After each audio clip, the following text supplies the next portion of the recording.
수십억 생명이 살아 숨쉬는 터전인 지구. 그러나 올해 유례없는 기후 재난에 휩싸였는데요.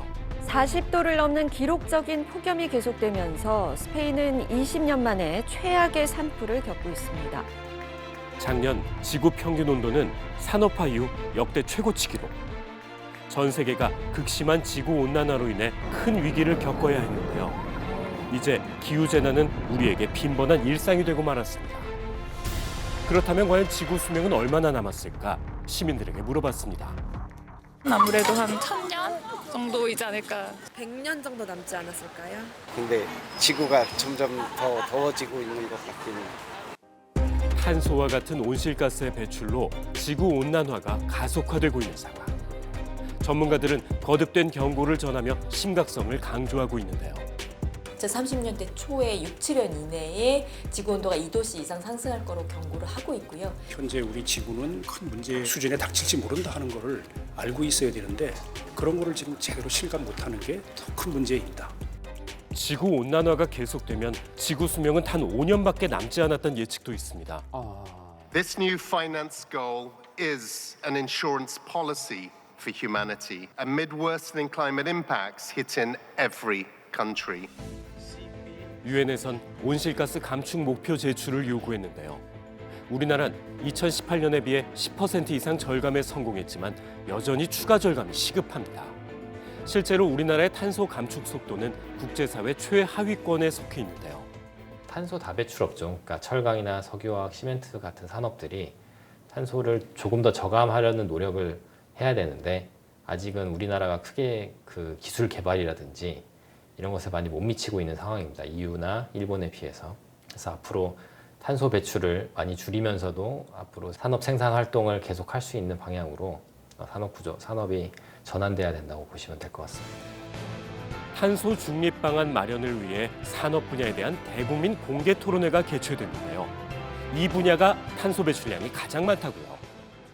산업이 차지하는 비중이 전체의 한 40% 정도 됩니다. 이 영역에서 탄소를 줄이지 못하면 2030년 온실가스 감축 목표나 이제 오늘 논의할 35년 목표를 달성하기가 쉽지 않습니다. 산업 분야 토론회의 주요 안건은 철강, 석유화학, 시멘트, 냉매 4개 분야였습니다.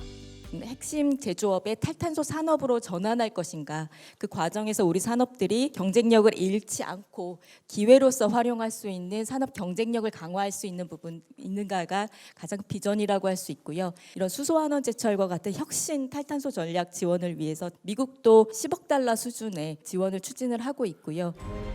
세계 각국에선 화석 연료 대신 수소를 활용해 탄소를 줄이는 기술에 여러 지원을 하고 있는데요.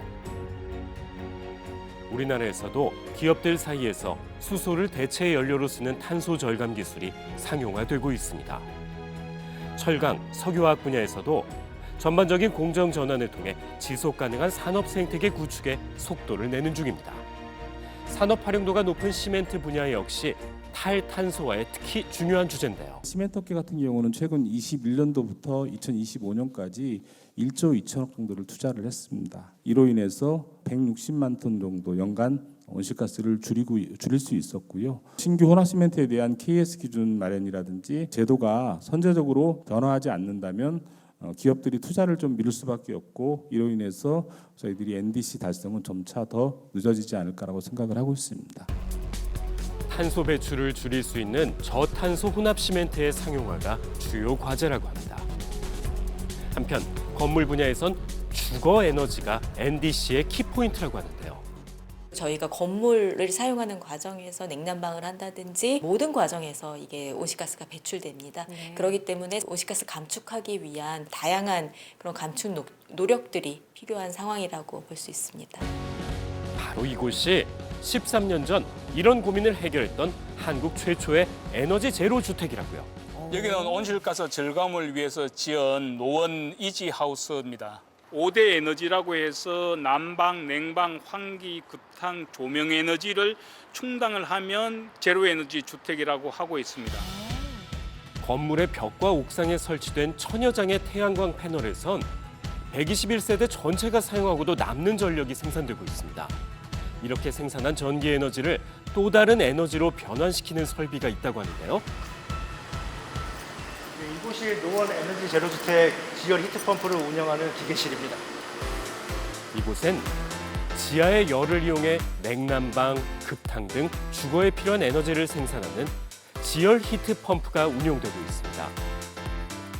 우리가 온실가스를 줄이는 방법 중에 하나가 화석 연료를 태워가지고 열 에너지를 얻는 것보다도 전기를 투입을 해서 지열 히트펌프를 가동을 하면 지열 히트펌프가 땅 속에 있는 열 에너지를 끌어오기 때문에 투입한 전기 에너지보다도 4배에서 5배 정도 열 에너지를 얻기 때문에 온실가스 절감에는 절대적으로 필요한 요소가 바로 히트펌프입니다. 고효율 에너지 설비 덕택에 에너지 소모량이 일반 주택의 절반 정도라고 하는데요. 탄소를 절감해야 되는 상황에 뭐 결코 이제 책임이 없는 건 아니잖아요. 모든 사람들이. 그래서 저도 비슷한 책임감을 느끼는데 이제 그런 탄소 절감을 하는데 꼭 필요한 그런 하우징이라고 생각을 해요. 태양광 발전으로 인해서 우리가 쓰는 전기요금이 디스카운트 되니까 우리 살기는 좋죠. 탄소를 줄이니까 이게 결국 지구를 지키는 일 아니겠어요? 그리고 바로 어제 열린 5차 토론회에서도 건물 분야의 탈탄소화에 대한 열띤 논의가 이어졌습니다. 건물 부분 35년 목표 안에 대해서 말씀을 드리면 35년에 47% 이상을 감축해야 됩니다. 재생에너지 기반의 전기화를 통해서 일종의 히트펌프 방식으로 이 소위 가정과 건물의 열 문제를 해결하지 않으면 안 되겠다는 게 지금 이제 세계적인 흐름입니다. 탄소 중립의 주체인 정부, 기업, 그리고 국민이 함께 나아가야 할 실천 방향성을 고민하는 시간. 온실가스를 감축할 실질적 방안을 여러 전문가와 함께 나눴습니다. 낯설고 어려울 수 있는 문제였지만 앞으로 10년간의 방향을 결정하는 중요한 일인 만큼 모두가 적극적으로 임했는데요. 이러한 공개적인 논의를 통해서 히트펌프의 보급화나 제도화가 좀 앞당겨져서 탄소 중립이 좀 가속화되면 좋겠습니다. 기후 관련한 정책에 대해서 얘기하니까 이런 정책들에 대해서 조금 더 자세하게 생각하게 된 것 같고, 그래서 앞으로 이런 정책들을 좀 더 찾아보고 좀 응원하게 되는 계기가 될 것 같습니다. 기후 변화를 피부로 느끼는 지금, 탄소 중립은 모두의 생존을 위한 필수 선택임을 다시금 깨닫게 됐는데요. 제일 걱정되는 건 우리 자손들한테 깨끗한 지구를 물려주지 못하고 더럽혀서 병든 지구를 물려주는 거 아닌가, 그런 생각입니다. 저는 사람들과 동물들이 멸종되지 않았으면 바라서 지구가 오래오래 살았으면 좋겠어요. 탄소 중립은 오늘을 사는 우리의 의무이자 내일을 살아갈 이들의 희망이라는 것 꼭 기억해야겠습니다.